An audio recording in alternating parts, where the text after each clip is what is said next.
یہ جو ساری کائنات ہے، ساری دنیا سے، اس ساری کائنات میں جو کم از کم میں اپنی ناقص عقل سے سمجھ پایا ہوں سر، سب سے بڑا مسئلہ خواہش ہے۔ خواہش کا پرابلم یہ ہے کہ خواہش پورا ہونے کے بعد ایک بچہ دیتی ہے، اس کا نام بھی خواہش ہوتا ہے، پھر اس خواہش کا بھی ایک بچہ ہوتا ہے، یعنی خواہشوں سے خواہشیں جنم لیتی رہتی ہیں، اور شاہ صاحب کبھی آخری سانس تک بھی خواہشوں سے آزادی نہیں ملتی۔ دنیا کے بڑے بڑے دانشور بھی کہہ لیجئے اس خواہش سے آزادی کی بات کرتے رہے۔ کہیں پر ایک درس آتا ہے دین کا، جو قناعت کا درس، جو راضی رہنے کا درس ہے۔ شاہ صاحب یہ قناعت جو دین سکھاتا ہے، یہ ہر ایک کے لیے جدا جدا ہے، کسی کے لیے قناعت کی ڈیفینیشن کچھ ہے، کسی کے لیے کچھ ہے۔ میری درخواست یہ کہ واضح کیجئے گا کہ دین جس قناعت کی بات کرتا ہے، ایک درویش اور فقیر اس قناعت کے بارے میں کیا کہتا ہے، اور اس قناعت کے مقام کو کیسے ایکوائر کیا جا سکتا ہے؟ بسم اللہ الرحمن الرحیم۔ السلام علیکم خواتین حضرات۔ یہ آپ نے بالکل درست فرمایا کہ دنیا میں سب سے زیادہ کثیر العیال کوئی چیز اگر ہے تو خواہش ہے۔ یہ اتنی تیزی سے بڑھتی ہے اس کی آبادی انسان کے اندر جس میں، کہ اسے کنٹرول کرنا دشوار ہو جاتا ہے۔ فقیر لوگ عام طور پر خواہشات سے بڑی دور بھاگتے ہیں، اس لیے کہ خرابی کی ابتدا اسی کی آڑ میں ہوتی ہے کہ ایک خواہش دل میں پیدا ہوئی، ہم نے اسے پورا کر دیا، اس سے آگے بڑھتے بڑھتے چلتا رہ جاتا سلسلہ، حتیٰ کہ انسان اپنے ٹریک سے ہی اتر جاتا ہے۔ اس سے بچنے کا ایک ہی راستہ ہے جو آپ نے خود فرمایا، وہ ہے قناعت۔ اب قناعت کو آسان ترین لفظوں میں ہم یوں ہی کہہ سکتے ہیں کہ اللہ کی تقسیم پر راضی ہو جائے بندہ، جو مل گیا ہے اسی پر خوش رہے، وہی قناعت ہے۔ میں ایک بار کراچی گیا، وہاں ایک صاحب کے ساتھ میں پھر رہا تھا، تو میں نے ان سے خواہش کا اظہار کیا کہ میں عبداللہ شاہ غازی شہید صاحب کے مزار پہ جانا چاہتا ہوں، تو ابھی لے جاتا ہوں۔ وہ اپنے ساتھ بٹھا کے لے گئے مجھے۔ جب فاتح خوانی کے بعد باہر نکلے تو ان صاحب نے مجھے کہا کہ میں کہیں بھی فاتح خوانی کے لے جاؤں تو اپنے لیے دعا نہیں کرتا۔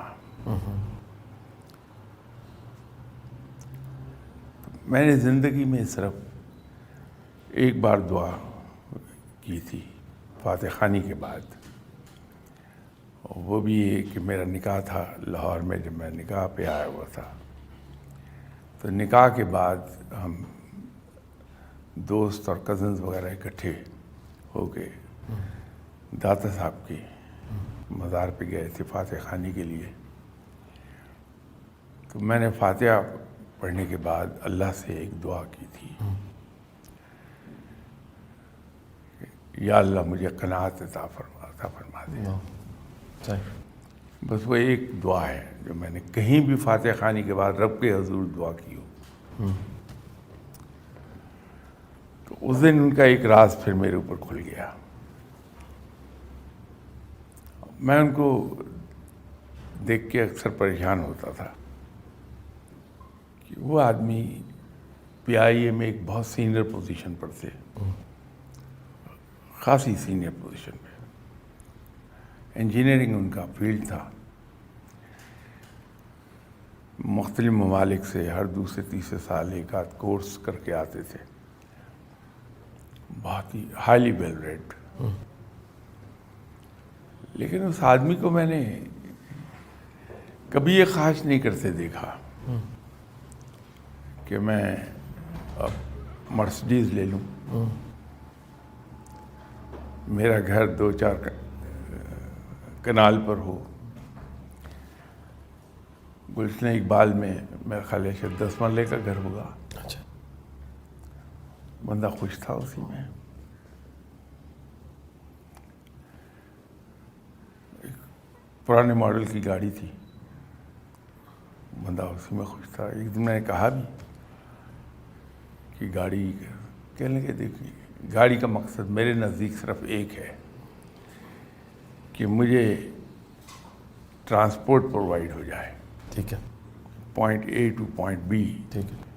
میں سفر کر سکوں. ٹھیک ہے. اس سے زیادہ گاڑی کا میرے نزدیک کوئی استعمال نہیں ہے.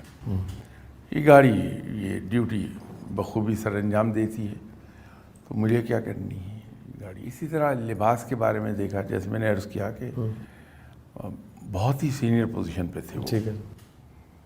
اور سیلری بھی اسی حساب سے خاصی فیٹ سیلری.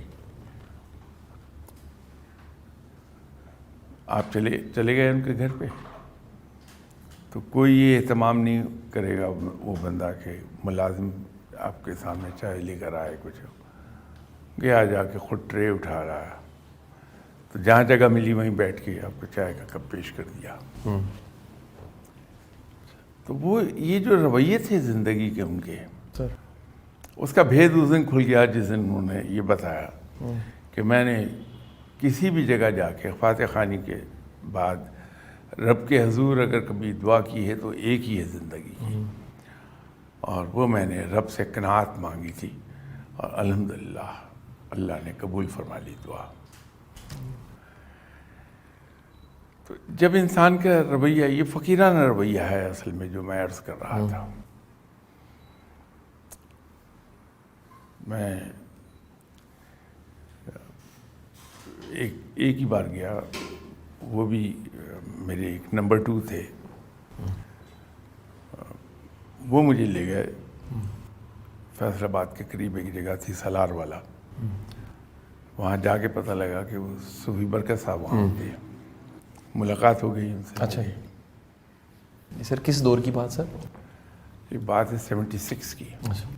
کیونکہ بعد میں صوفی صاحب وہاں سے شفٹ ہو کے سنا کہیں اور چلے گئے. جی. یہ 76 کی بات ہے. سر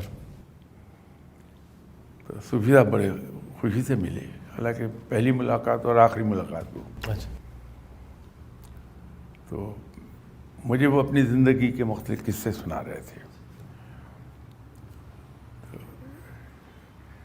انہوں نے تو ایک قصہ سنایا لیکن اس کے اندر لیسن بہت بڑا تھا. اچھا.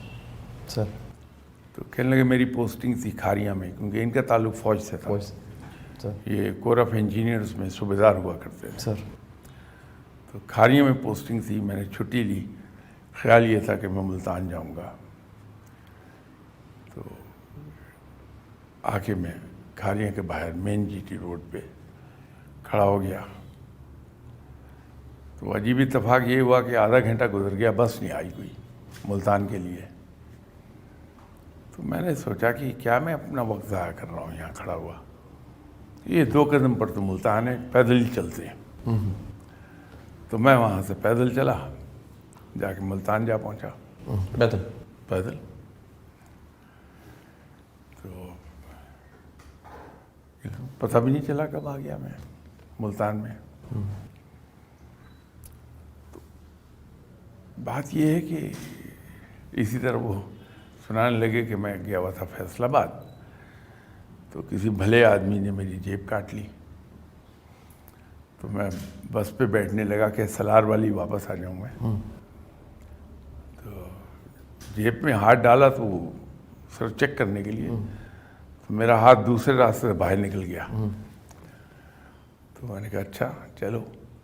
تو دماغ میں ایک خیال آیا کہ چلے میں بس پہ بیٹھ جاتا ہوں، کسی سے ادھار کر لوں گا. پھر خود ہی خیال آیا کہ کسی کا احسان کیا لینا، پیدل چلتے ہیں. یہ جو رویے ہیں فقیر کے، یہ رویے پیدا ہی اس وقت ہوتے ہیں جب انسان میں قناعت آ جائے. اس کے بغیر یہ رویہ نہیں ہو آتا سکتا. کبھی. صحیح. تو جب قناعت آتی کہ جو کچھ ہے اسی پر راضی ہیں بس ٹھیک ہے, ٹھیک ہے سر. جیب کٹ گئی کوئی بات نہیں, جانے دو, صحیح سر. جانا ہی ہے, پیدل چلتے ہیں. تو اب بس کا محتاج کیا ہونا, کھاریاں سے ملتان پیدل چلتے ہیں, اللہ. کیا انتظار کرنا. تو یہ جو انسان میں ایک رویہ آتا ہے سر. کہ وہ کسی چیز کا محتاج نہیں کرتا اپنے آپ کو, صحیح. بہت بڑی خوبی ہے کسی بھی شخص کی, صحیح. کہ وہ اپنے آپ کو کسی چیز کا محتاج نہ ہونے دے. یہ ہم جو نشے سے کہتے ہیں کہ سگریٹ نہیں چھوٹتا, اس سے بڑی آسانی سے جان چھوٹ جاتی ہے. اگر کہیں انسان تنہائی میں بیٹھا ہوا خود سوچ لے, دماغ میں آ جائے کہ میں تو سگریٹ کا غلام ہو گیا ہوں, صحیح. تو ان چیزوں کو تو میرا غلام بننا ہے کہ میں انسان ہوں, اشرف المخلوقات. تو جنہیں میرا غلام بننا ہے میں ان کی غلامی کیسے کروں؟ تو میں سگریٹ کی غلامی نہیں کروں گا. صحیح. چھوڑ دیتا ہے انسان, بالکل ٹھیک سر. پھر دوبارہ نہیں آتا اس کے قریب. صحیح. تو یہ جو رویے آئیں گے, یہ آئیں گے قناعت کے اگلی سٹیج ہے. یہ صحیح. قناعت کے نتیجے میں پیدا ہوں گے یہ. ٹھیک سر. تو آدمی اگر صرف ایک کام کر لے کہ جو کچھ مجھے اللہ نے عطا کر دیا یہ کافی ہے, مور دین انف, مور دین سفیشینٹ, ٹھیک سر. تو میں اسی پہ راضی رہوں گا. سر. یہ جب ایک رویہ پیدا ہوتا ہے, وہ سوئی گیس میں تھا ایک زمانے میں,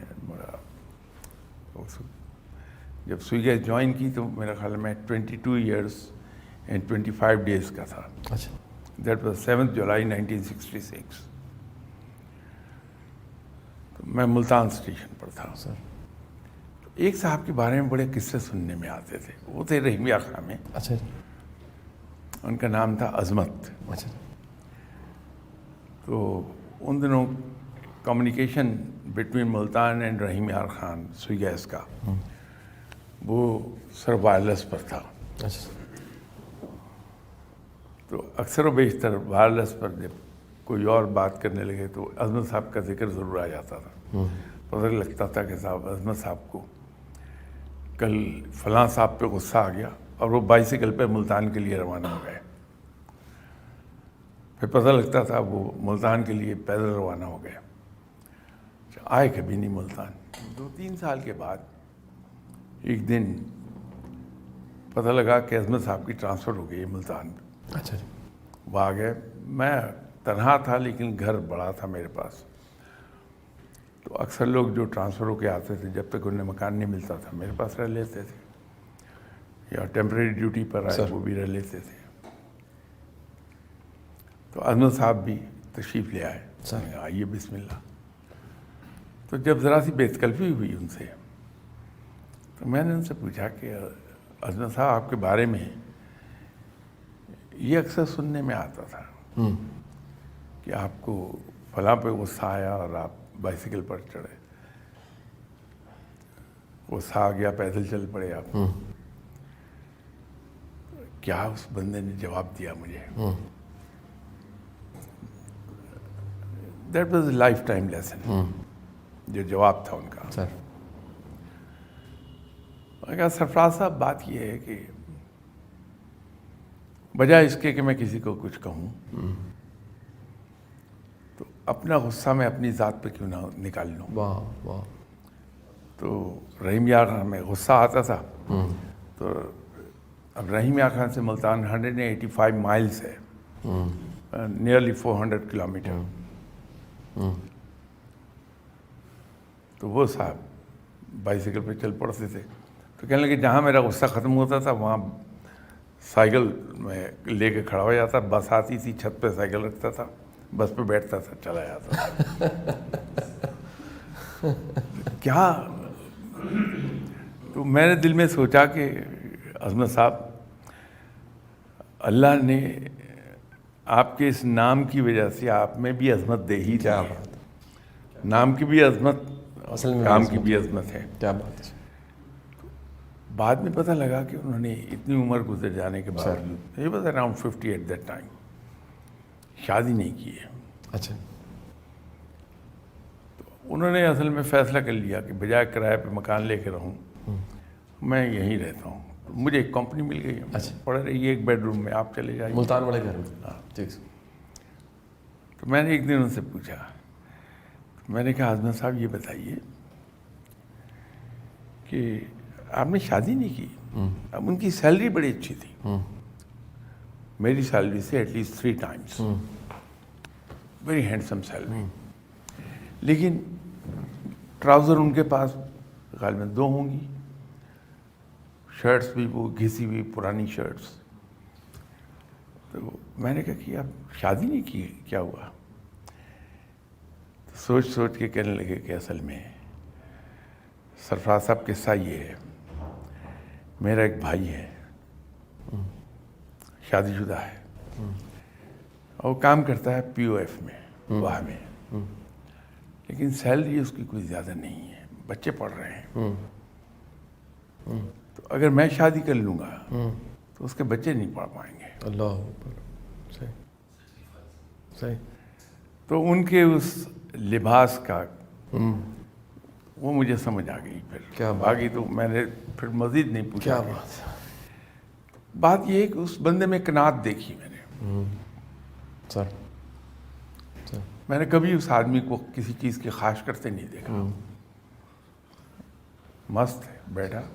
سر تو یہ قناعت بڑی خوبصورت چیز ہے. صحیح. اور فقیر زور اسی پہ دیتے ہیں. صحیح سر. اسی لیے فقر میں سوال کرنا منع ہے. سوال کرنے سے مراد وہ علم والا سوال نہیں ہے، بلکہ ہاں جی بات نیچے. سر ٹھیک سر. وہ جن صاحب بزرگ کے پاس میں بیٹھا کرتا تھا، جن کے میں زیر احسان ہوں کہ انہوں نے اپنے پاس بیٹھنے کی اجازت دی مجھے. سر میرا خیال ہے کوئی ان گارڈڈ مومنٹ ہوگا، تو مجھے کہنے لگے کہ اس فرائیڈے کو پاک پتن شریف چلیں. تو میں نے کہا جی ضرور چلیے. چلے گئے ہم. واپس آ رہے تھے تو وہ خود کلامی میں انہوں نے بات کی، مجھے مخاطب نہیں کیا. کہنے لگے مجھ سے بڑی غلطی ہو گئی.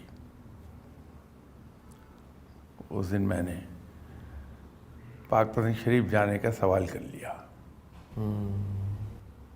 اچھا انشاءاللہ آئندہ نہیں ہوگا. تو اس وقت تو میں خاموش رہا، لیکن 2-3 دن کے بعد میں نے ان سے پوچھا کہ صاحب اس میں غلطی کیا تھی؟ تو فرمانے لگے کہ فقیر پر یہ جائز نہیں ہے کہ وہ کسی کے سامنے دست سوال دراز کرے. اللہ وہ دست سوال دراز کرنے کا تو یہ ہے کہ جب تک قناعت کی صفت پیدا نہیں ہوتی یہ دست سوال دراز کرنا وہ جاری رہے گا. تو جو آدمی یہ چاہتا ہے کہ دست سوال دراز نہ کروں میں، قناعت کی طرف پہلے. معاشرے میں بڑی تیزی کے ساتھ ہم پولرائزڈ ہوئے ہیں. یہ پولرائزیشن مذہب کی بنیاد پہ، فرقوں کی بنیاد پہ، پھر فرقوں میں فرقی کی بنیاد پہ، پھر زبان کے لہجوں کی بنیاد پہ، پھر ساؤتھ ایسٹ ویسٹ یہ سارے یہ بھی بنیادیں، پھر سر صوبے کی بنیاد، پھر سر ذات برادری کی بنیاد. اور یہ شاید میں جو آپ کی تربیت سے سمجھ پایا ہوں کہ اللہ کو تو اپنی ورائٹی بڑی پسند ہے. یہ جو اتنی ورائٹی ہے رب نے شاید بنائی اسی لیے ہے کہ یہ 60 کلومیٹر کے بعد زبان کا لہجہ بدل جاتا ہے.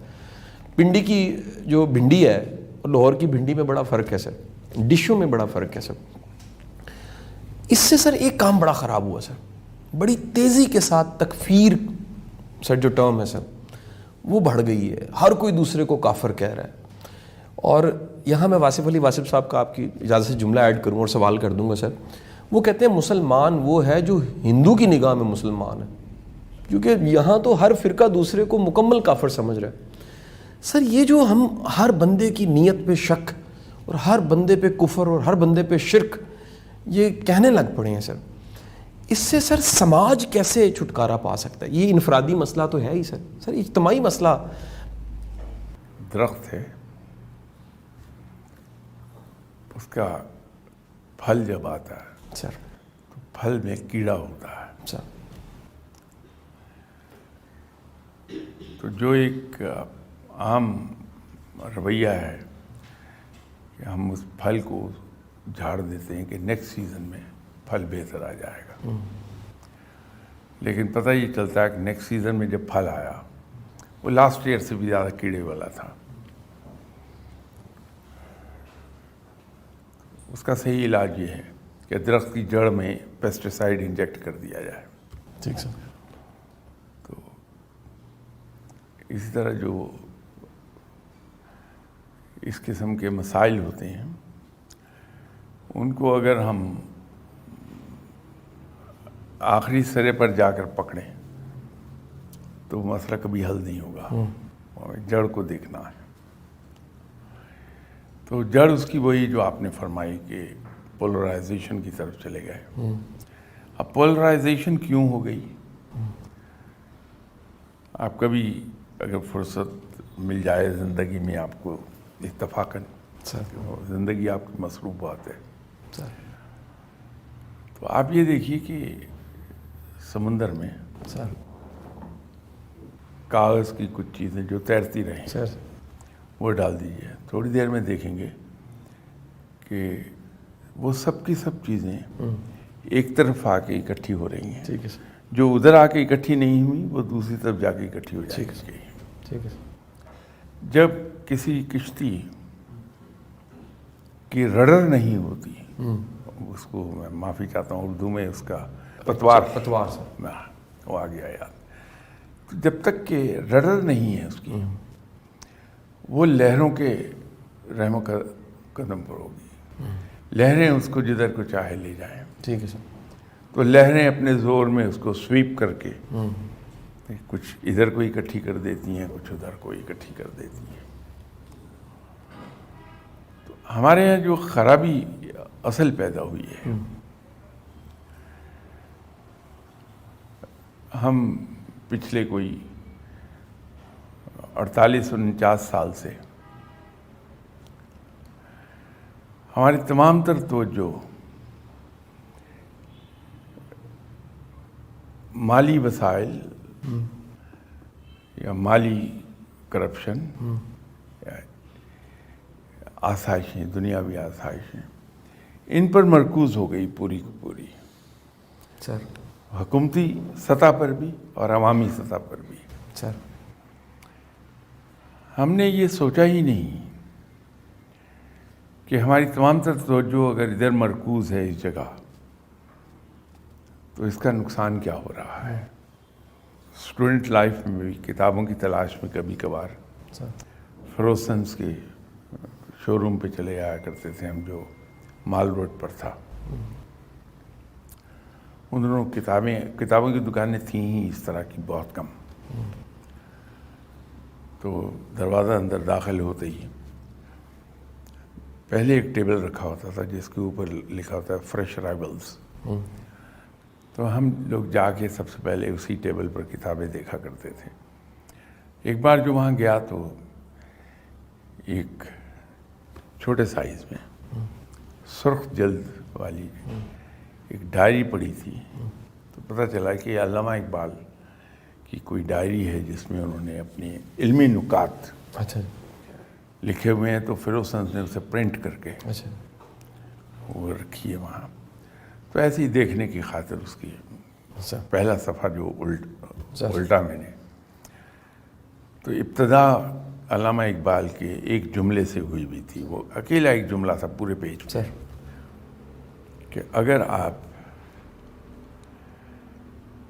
روح کو زندہ رکھنا چاہتے ہیں تو جسم کو مارنا پڑے گا، اور جسم کو اگر پالنا ہے تو پھر روح کو مردہ کرنا پڑے گا. کیا بات ہے، کیا بات. یہ علامہ اقبال کا تھا. واہ واہ واہ. شاید سن 60 کی بات ہوگی. سر ہماری قومی زندگی ہم نے یہ سوچا ہی نہیں کہ ہم جسم تو پالنے لگے ہیں ٹھیک ہے سر. کہ توجہ مرکوز ہے ہماری دنیاوی اور مادی وسائل پر، سر لیکن اس پروسیس میں سر ہماری روح بحیثیت قوم مرتی چلی جائے گی، یا یوں کہہ لیجیے کہ قومیت کا جذبہ ختم ہوتا جائے گا، انفرادی اس میں چلے جائیں گے ہم.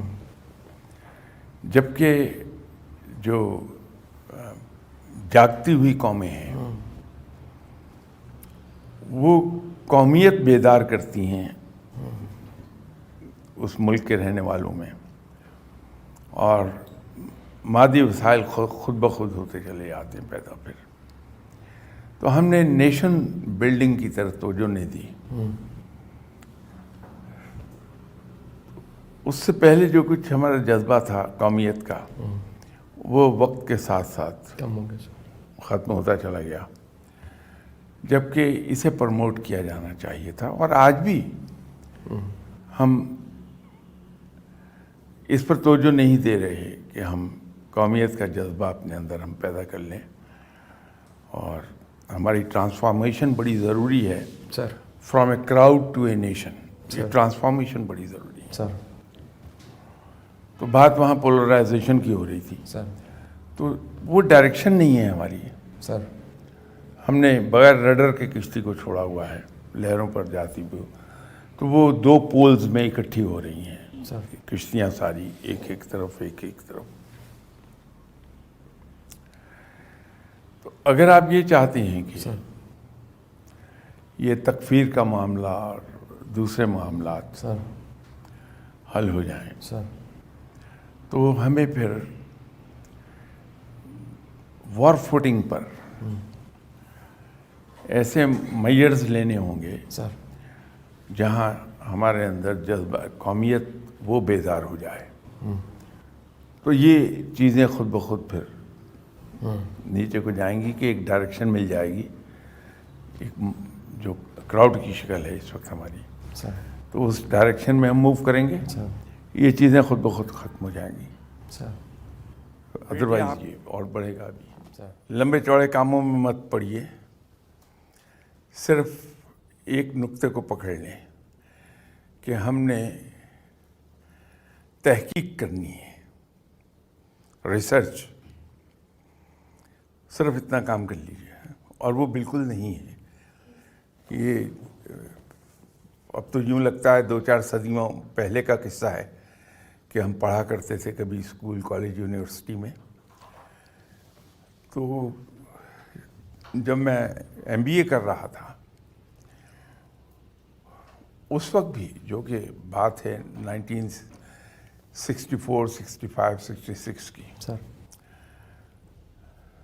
تو یورپ میں جتنی بھی لیڈنگ کمپنیز تھیں سر ان سب کے بجٹ میں سر R&D کے لیے 2% آف دی بجٹ انہوں نے مختص کیا ہوتا تھا. ریسرچ اینڈ ڈیولپمنٹ کے لیے سر. تو بلکہ MBA میں ہمارے مارکیٹنگ کے اس وقت 2 ہی میجر تھے، سر سر مارکیٹنگ اینڈ فائننس، باقی تیسرا کوئی میجر نہیں ہوتا تھا. سر تو میں نے مارکیٹنگ لیا تھا ایز میجر. تو اس میں ایک ایگزامپل بڑی خوبصورت دی ہوئی تھی کہ کسی بھی کمپنی کی جو پروڈکٹ ہے اس کی مثال ایک دودھ دیتی ہوئی گائے کی ہے، کیونکہ ہر پروڈکٹ کا ایک لائف سائیکل ہے، بلکہ دنیا کی ہر چیز کا ایک لائف سائیکل ہے، سر ایون پہاڑوں کا ہے. سر تو ہر چیز کو مر جانا ہے، ختم ہو جانا ہے. تو پروڈکٹ کی بھی لائف سائیکل ہے. سر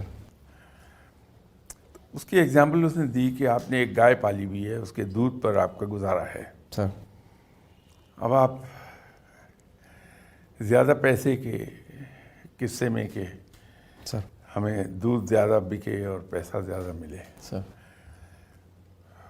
اس کے بچڑے کے لیے کچھ نہیں چھوڑ، بچے کے لیے سب دودھ نکال لیتے ہیں اور بیچ دیتے ہیں آپ. ٹھیک سر.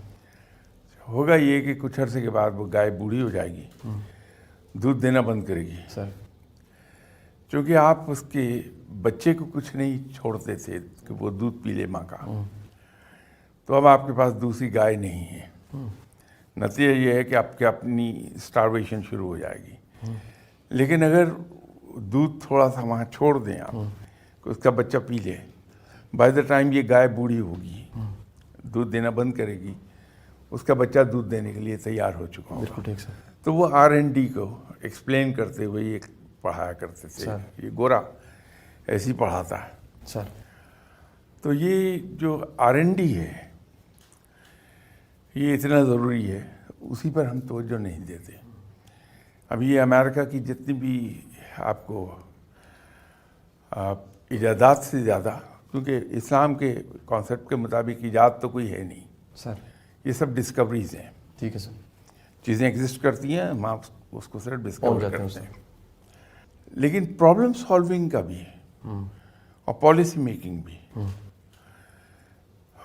وہ زیادہ تر پروجیکٹ دے دیتے ہیں فنڈنگ کے ساتھ یونیورسٹیز کو. سر. یہ سولوشن ہے سر. اور سر. اس کا ہمیں حل چاہیے. ٹھیک سر. یہ بیماری ہے، اس کی دوا چاہیے. ٹھیک سر. فنڈنگ پروجیکٹ کی کر دیتے ہیں وہ. اسی لیے ان کے یہاں ڈسکوریز کی رفتار بہت تیز ہے. صحیح سر. بہت سی یونیورسٹیز کو فنڈنگ کر رہے ہوتے ہیں سر. اور ساتھ ٹاپک دے رہے ہوتے ہیں. سر. ہمارے یہاں ایسا ابھی کہیں کوئی رواج نہیں ہے، سر.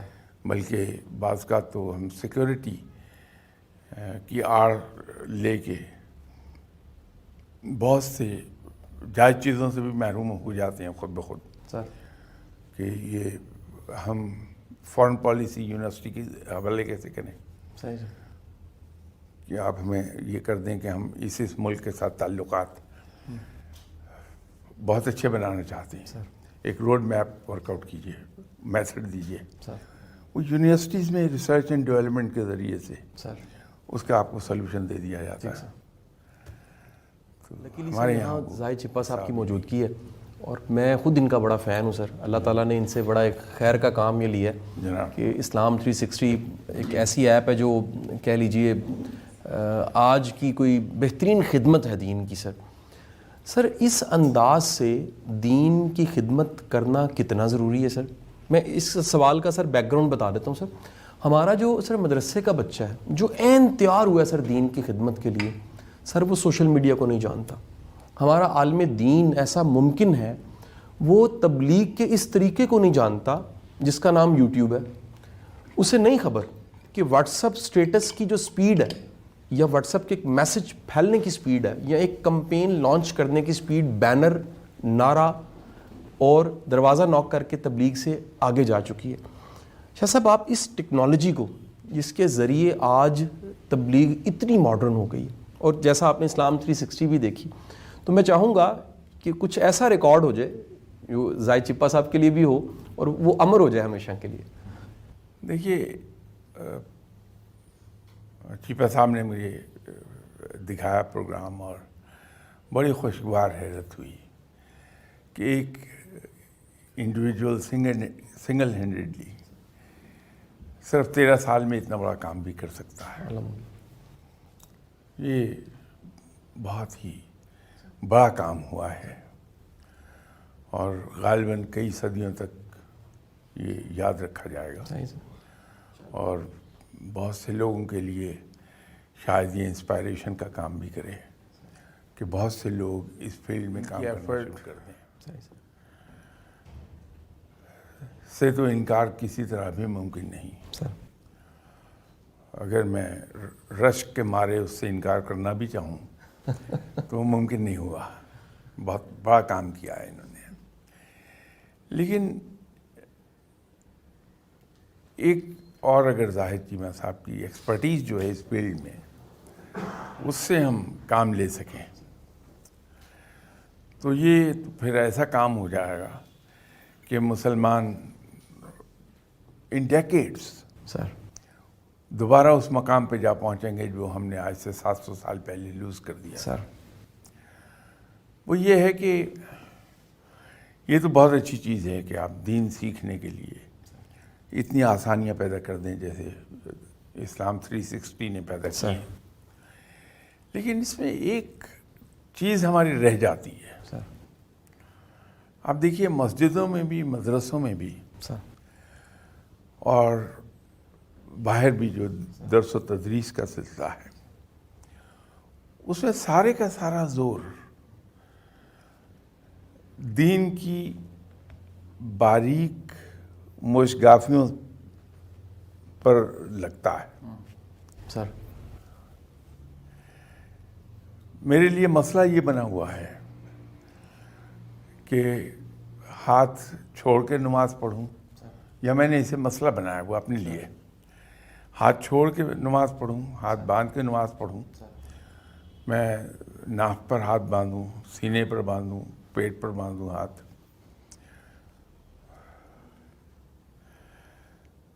اگر طریقہ کوئی ثابت ہو رہا ہے آپ صلی اللہ علیہ وسلم کی سنت مبارکہ سے، حدیث مبارکہ سے، سر. صحابہ کرام کے جو طریقے تھے ان سے، سر. تو اس کو میں شروع تو کر دوں نماز پڑھنا. ٹھیک سر. میں نماز نہیں شروع کرتا. ٹھیک سر. تو آپ ہی کی کسی محفل میں نے عرض کیا تھا کہ میرا سب سے بڑا مسئلہ، مجھے یہ اچھی طرح پتہ ہے کہ جھوٹ بولنا سر. گناہ ہے، سر. جھوٹ نہیں بولنا چاہیے. سر. سر. اچھا، یہ تعلیم ہر کوئی مجھے دے رہا، لیکن میں جھوٹ نہیں چھوڑتا کسی طرح. ٹھیک ہے سر. جبکہ ہونا یہ چاہیے کہ جھوٹ چھوٹ جانا چاہیے. جب چاروں طرف سے میرے کان میں آوازیں پڑ رہی ہیں کہ اسلام میں جھوٹ بولنا بہت برا ہے، سر. تو اگر چھپا صاحب کوئی ایسا پروگرام بنا سکے درس و تدریس کا، سر.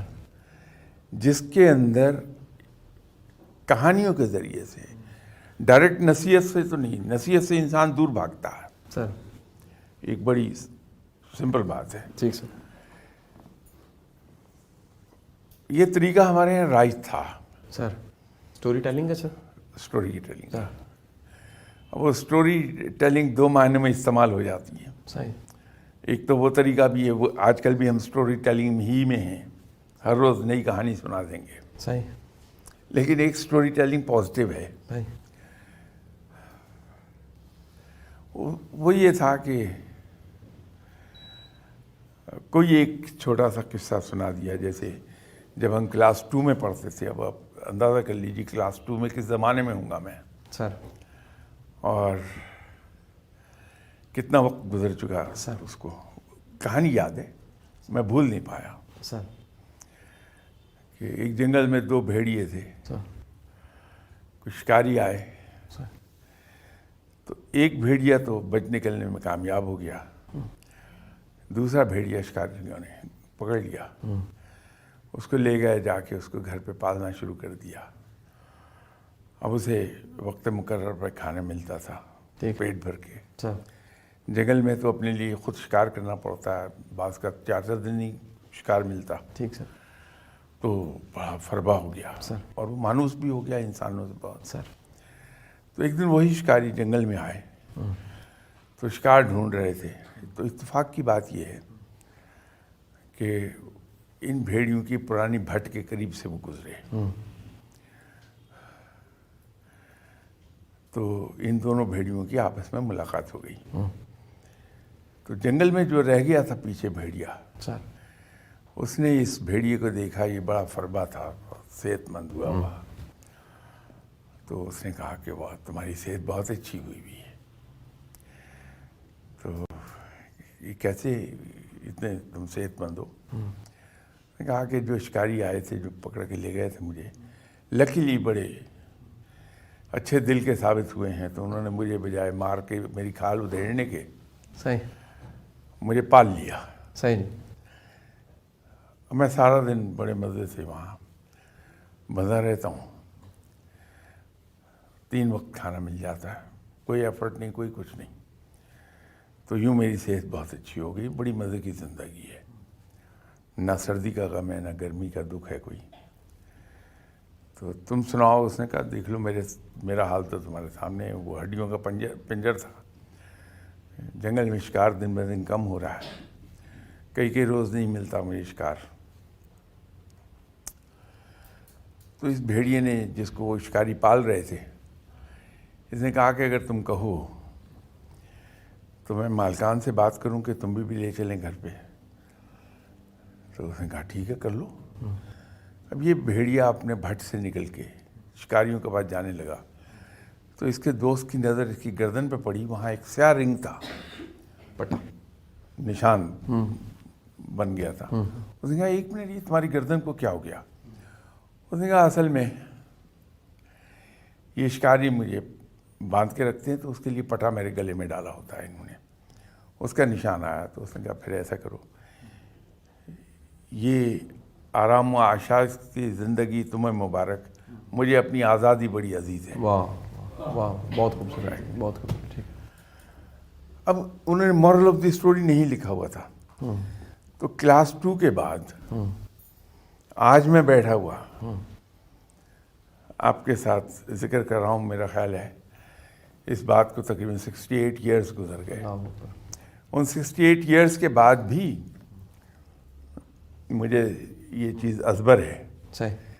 یہ ایک ایجوکیشن ایسی ہے، میں چھیپا صاحب کے لیے عرض کر رہا ہوں، ورنہ کوئی اتنی دلچسپ بات تھی نہیں جو میں نے سنائی کہ شاید ایک راہ نکل آئے سر کہ ہمیں درس و تدریس بہت ضروری ہے، سر لیکن میجر ایمفیسس سر یہ ہے کہ whatever little we learn sir اس کو اپلائی کر لیں.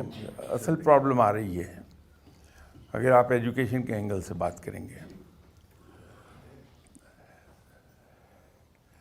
تعلیم اپنی جگہ موجود ہے، لیکن فرق یہ ہو گیا ہے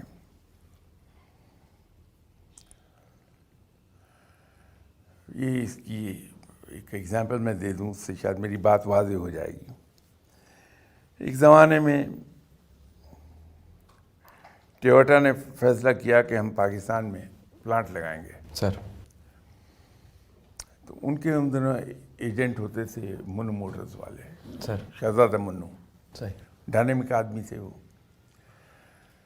تو ان کے ساتھ مل کے انہوں نے ایک لمبا چوڑا سروے کیا سر کہ یہاں پہ سڑکوں کی کنڈیشنز کیا ہیں، ڈرائیونگ ہیبٹس کیا ہیں لوگوں کی، سر سوشل ہیبٹس کیا ہیں. سر تو اس کے پیش نظر انہوں نے وہ گاڑیاں جو جاپان میں بنا رہے تھے سر اس میں ماڈیفائی کر لی، لیکن کچھ پرابلمز رہ گئیں.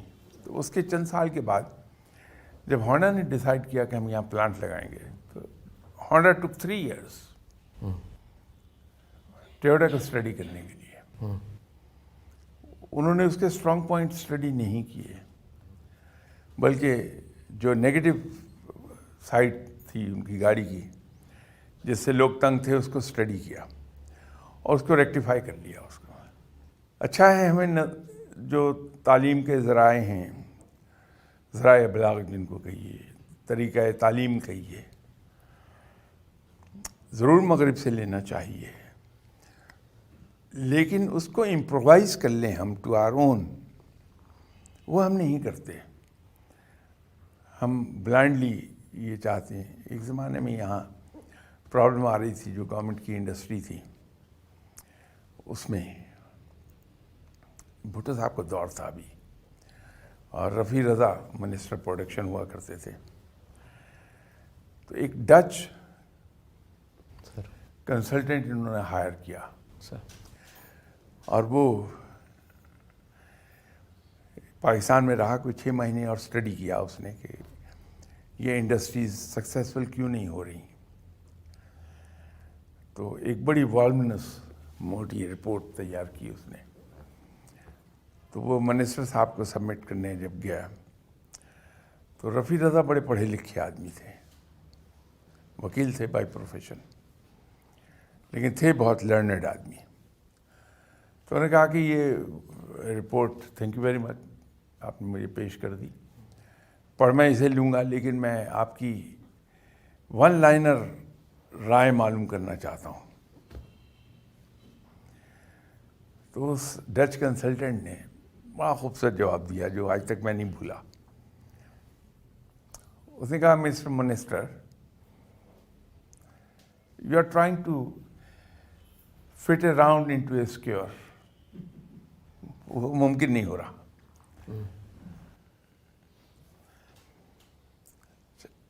بات یہ ہے کہ جب ہم کہیں سے طریقہ تعلیم نقل کرتے ہیں اور اس کو لا کے امپلیمنٹ کرتے ہیں, ہمارا کلچر بالکل مختلف ہے ویسٹ سے. ویسٹ کے اندر مروت کو بہت برا سمجھا جاتا ہے, اس کو کہتے ہیں کہ یہ ویکنس ہے. ہمارے یہاں مروت بہت قابل تعریف چیز ہے. ہمارے یہاں دوسروں کے لیے اپنے حقوق قربان کر دینا بڑا کمینڈیبل ہے. ان کے یہاں اس آدمی کو کہتے ہیں کہ یہ غلط آدمی ہے. وہاں پہ ہمارے یہاں یہ ہے کہ آپ کا اپنا بھی آپ کا ہے اور میرا بھی آپ کا ہے. یہ اعلیٰ اقدار میں سے ہے. ان کے یہاں یہ ہے کہ آپ کا اپنا ہے, میرا اپنا ہے. تو یہ کلچرل ڈفرینس ہے بہت. مورل ویلیوز کا بڑا فرق ہے. ہم یہ نہیں کہتے کہ وہ بری ہیں, ہم یہ نہیں کہتے کہ ہماری اچھی ہیں. That is how it is. تو ان کا جو طریقہ تعلیم ہے, وہ جو کچھ بچے کو دے رہا ہے وہی ہمارے بچوں کو مل جائے گا, تو وہ معاشرے میں مس فٹ ہو جائیں گے. تو اگر ہم اس طریقہ تعلیم کو لیں ضرور ان سے, لیکن اسے امپرووائز کر لیں ٹو آر اون, تو پروڈکٹیو ہو جائے گا. ہمارے یہاں تعلیم کے ساتھ ساتھ تربیت پر بڑا زور تھا, اسکولز میں بھی اور گھروں میں بھی. جب تک میں صاحب اولاد ہوتا ویلیوز بدل گئی تھیں.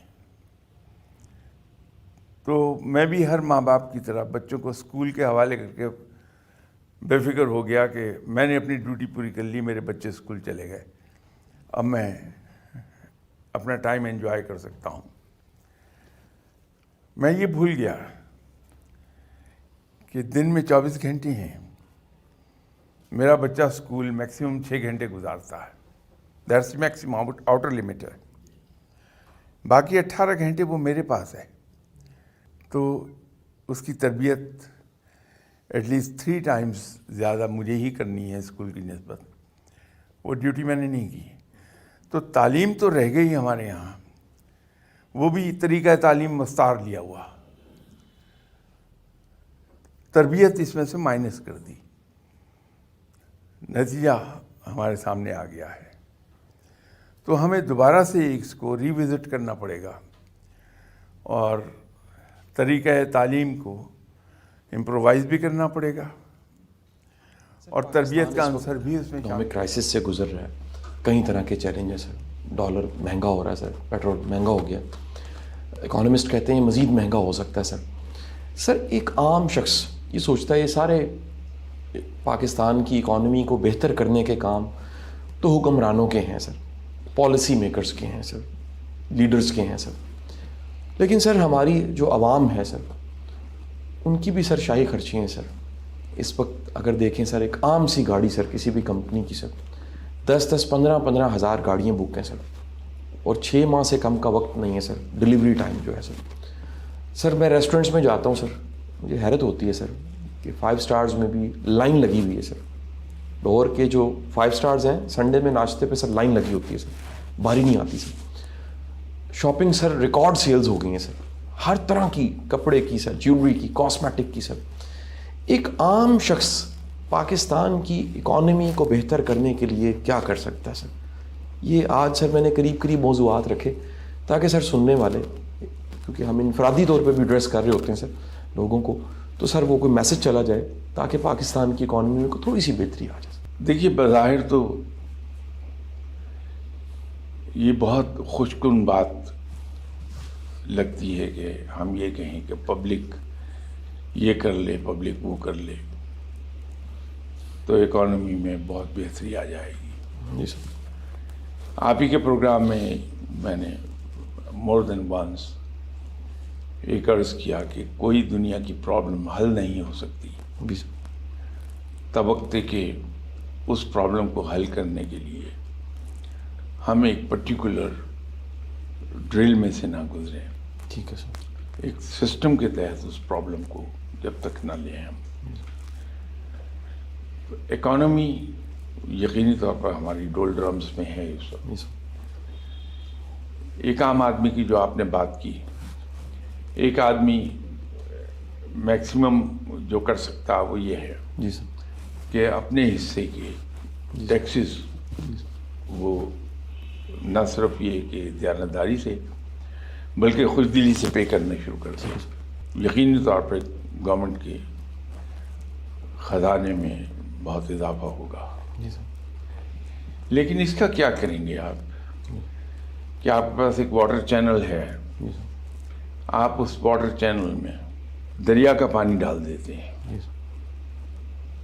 وہ واٹر چینل بھرا ہوا چلتا ہے لیکن آگے وہ کہیں استعمال نہیں ہو رہا, کھلے جو واسٹ اسٹریچز آف لینڈ پڑے ہیں ان میں وہ پھیلے جا رہا ہے. تو اس سے مسئلہ حل نہیں ہوگا آپ کا.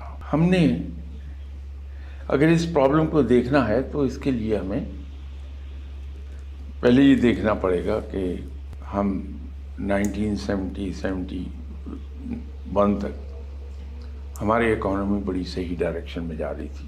1970 تک, باوجود اس کے کہ ہم نے ایک جنگ لڑی تھی, اور جنگیں ہمیشہ اکانومی کو 10-20 سال پیچھے لے آتی ہیں. جی سر. اس کا اثر ہم پر آیا ضرور تھا لیکن وہ اتنا ٹینجیبل نہیں تھا. ٹھیک سر. چیزیں خراب ہوئی ہیں 1970 کے بعد سے, تو ہمارے لیے آسان ہو جائے گا اس کو پکڑنا کہ گڑبڑ کہاں ہو گئی. ہم نے ایک نیا اسلوب اپنایا کہ بجائے پلانڈ طریقے پر ملک کو چلایا جائے, ہم نے ومز پر اسے چلانا شروع کر دیا. ہمارے یہاں مینجمنٹ میں اس چیز کو بہت ہی برا سمجھا جاتا ہے کہ کسی آدمی کا مسئلہ حل نہ ہو اور اس کو نمبر 1 کے پاس جانا پڑ جائے. تو نمبر 1 جو عقل مند ہے اس کا مسئلہ تو اس وقت حل کر دے گا وہ, لیکن ساتھ ہی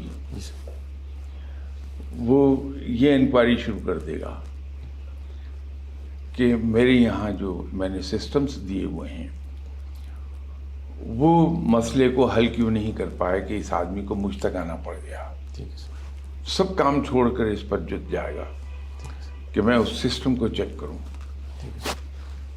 یہاں ہم نے جو مینجمنٹ کی فیلئر کیا ایک سب سے بڑا سمٹم ہے, اس کو اپنا روٹین بنایا اور اس کو اپنے لیے ایک پرائڈ بنایا کہ کھلی کچہری لگانی شروع کر دی ہم نے. اس کا مطلب یہ ہے کہ سسٹم پیرالائز ہو گیا ہے جو لوگوں کے مسائل حل نہیں کر پا رہا. تو بجائے کھلی کچہریاں لگانے کے اس سسٹم کو حل کیا جانا چاہیے تھا, اس سسٹم کو بہتر کیا جانا چاہیے تھا, امپروو کیا جانا چاہیے تھا.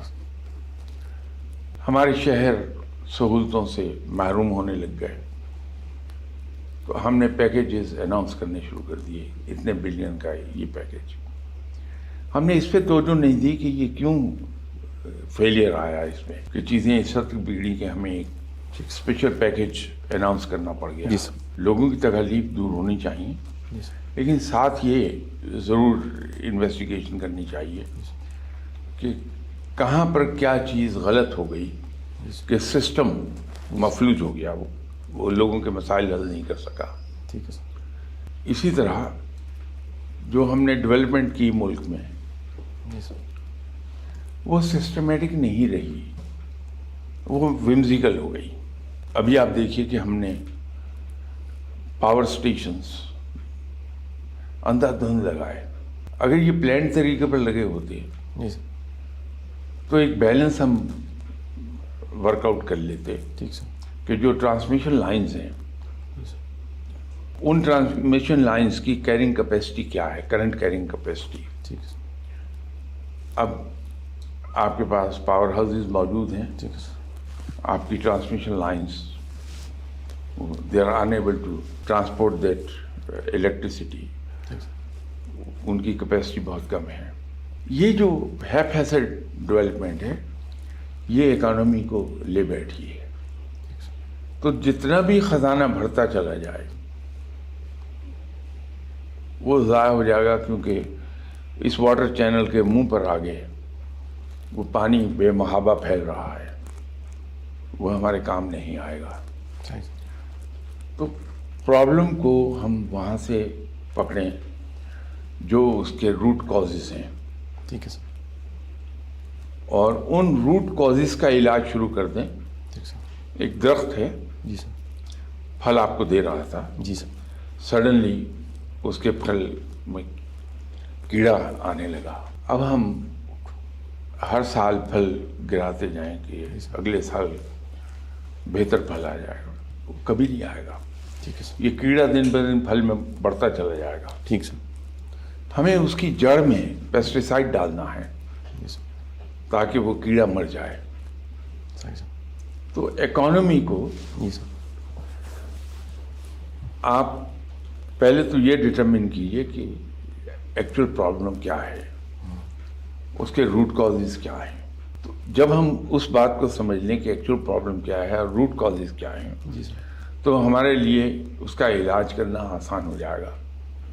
یہ جو اکانومی کو ہم نے پولیٹیسائز کر لیا، اس نے ہمیں بہت مار ماری ہے. یہ صحیح ہے کہ حکومت کی ذمہ داری ہے کہ اس ملک میں بسنے والے لوگوں کو ہر طریقے سے فیسیلیٹیٹ کرے، انہیں ہیلپ کرے زندہ رہنے میں. لیکن اس کے طریقے ہیں. جی سر. ہم یہ کیوں شرماتے ہیں کہ جو پہلے ایک کامیاب سسٹم ہمارا رہا، جی سر. ہمیں ایک نئے سرے سے وہ ری انٹروڈیوس کرانا پڑ جائے گا.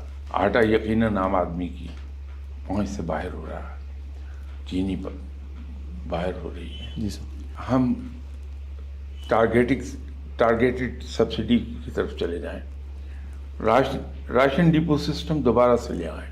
جی سر. اور ایک سرٹن سلیب آف انکم جو ہے جی سر. اس تک راشن کارڈ ایشو کر دیں. اور وہاں سبسڈائز آٹا، سبسڈائز چینی، سبسڈائز گھی، یہ چیز ہم ایشو کر دیں. تو جو حقدار شہری ہے جی سر. اس تک وہ چیز پہنچ جائے گی. جی سر. یہ امیڈیٹ اگر فیسلٹی دینا چاہتے ہیں جی سر. تو اس کا طریقہ یہ ہے کہ راشن ڈپو سسٹم جی سر. ایک بار پھر انٹروڈیوس کرا دیں. کوئی حرج نہیں ہے اس میں، کوئی بے عزتی کی بات نہیں. صحیح. سال ڈیڑھ سال میں معاملات جب ٹھیک ہو جائیں تو دوبارہ سسٹم کو بند کر دیجیے. تو آپ اکانومی کو ٹھیک کرنے کے لیے ہیپ ہیزرڈ وے میں مت موو ہوئیے. جی سر. ہم ادھر کو جائیں، لیکن پہلے روٹ کازز جی سر. ڈٹرمن کر لیں ٹھیک سر. کہ اس کے روٹ کازز کیا ہیں، بالکل ٹھیک ہوگا سر. اور ان روٹ کازز کو ایریڈیکیٹ کر. ان کی کوئی پروفیشنل سکسیس ہے، اللہ تعالیٰ نے کوئی فائنینشیل سکسیس دے دی ہے، لیکن ان کی ذاتی زندگیاں سر اچھی نہیں ہیں سر. سر یہ کیا پرپورشن ہے کہ اگر بندہ کامیاب ہو جاتا ہے تو اس کی ازدواجی زندگی خراب ہوتی ہے، کسی کے بچے خراب ہو جاتے ہیں سر. کئی ایسے لوگ ہیں سر جن کے پاس اگر مادی کامیابی، مٹیریل سکسیس بہت زیادہ آ گئی ہے، وہ عزت دار نہیں رہے سر. یہ سر یہ جو ایک بیلنس ہے، اس بیلنس کو سر ہم کیسے قائم کر سکتے ہیں سر؟ دیکھیے، ہوتا یہ ہے کہ جو آدمی ایکسل کرتا کسی جی سر. فیلڈ میں زندگی کے، وہ ایک تو سنگل ٹریک مائنڈ ہوتا بندہ، دوسرا ڈیڈیکیٹڈ ہوتا ہے، تو اپنے کام میں ڈوبا ہوتا ہے. ٹھیک ہے سر. اس پروسیس میں اس کی زندگی کے دوسرے پہلو سب کے سب اگنور ہو جاتے ہیں. یہاں پہ سر. انسان کو ایک بیلنس قائم کرنا چاہیے. جی سر. میں اکثر بیشتر ایک ایگزامپل دیا کرتا ہوں کہ آپ صلی اللہ علیہ وسلم اللہ کے آخری نبی تھے، آخری پیغمبر تھے، آخری رسول تھے، آج بھی ہیں. ان کے سامنے ایک پہاڑ جیسا ٹاسک تھا کہ اللہ کا پیغام جی سر. اس کی مخلوق تک پہنچا دیا جائے، جو انہوں نے بڑے آسان طریقے سے کیا بھی. جی سر. لیکن اگر ہم ذرا سے غور سے دیکھیں آپ صلی اللہ علیہ وسلم کی زندگی کو، تو کسی پہلو سے کہیں کمی نہیں نظر آئی. صحیح. بہت اچھے باپ، بہت اچھے شوہر، صحیح. بہت اچھے رشتہ دار، بہت اچھے دوست، صحیح بہت ہی اچھے جج، صحیح بہت اچھے سپہ سالار. زندگی کا کوئی پہلو ایسا نہیں جہاں کوئی کمی ہو. ٹھیک ہے سر. تو اگر ہم آپ صلی اللہ علیہ وسلم کی زندگی کو غور سے دیکھیں جی سر. تو ایک چیز نظر آتی کہ آپ صلی اللہ علیہ وسلم نے اتنا اپہل ٹاسک ہونے کے باوجود ٹھیک ہے سر. اپنے دن کو، جو 24 گھنٹے کا دن، جی سر. اسے 3 حصوں میں تقسیم کیا ہوا تھا. جی سر. کہ پہلے 8 گھنٹے جی سر. امور مملکت، جی سر. فارن ڈیلیگیشنز اور صحابہ کرام، صحیح سر. ان کے لیے مختص تھے. اس سے اگلے 8 گھنٹے فیملی لائف کے لیے مختص تھے، اور اس سے اگلے 8 گھنٹے جی سر. آرام کے اور عبادات کے تھے. ٹھیک ہے سر. بیوٹی یہ تھی کہ وہ ایک دوسرے کو اوور لیپ نہیں کرتے تھے. جی سر. جو ٹائم ہے جس چیز کا ہے وہی ہو رہی ہوتی تھی. جی سر. تو یہ ایک بہت خوبصورت اگزامپل ہے ان لوگوں کے لیے جی سر. جو زندگی کی دوڑ میں آئے ہوئے ہیں اور وہ اوپر چڑھنے کی کوشش کر رہے ہیں. صحیح.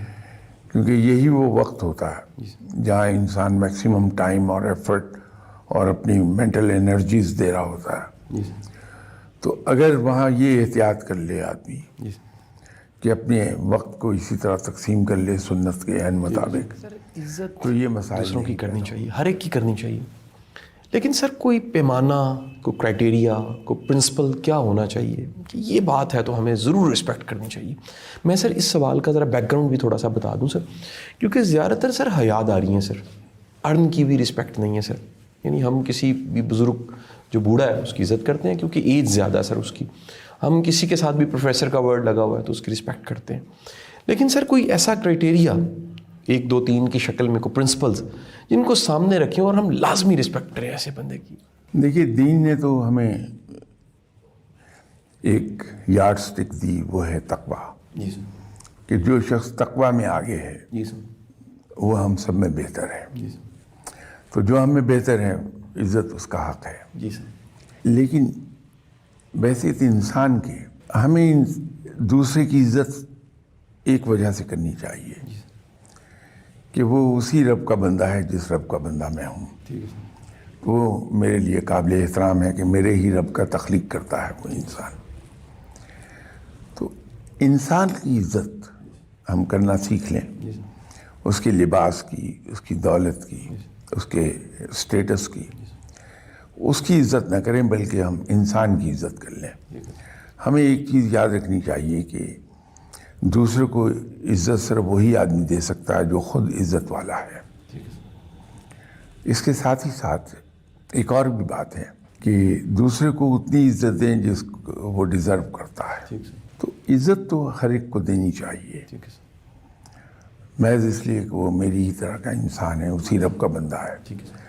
تو اس میں یہ تشخیص نہیں کہ کون کیا ہے. صحیح سر. لیکن جو تقوی میں ہم سے آگے ہے جی سر. اس کی تو بہت عزت ہونی چاہیے.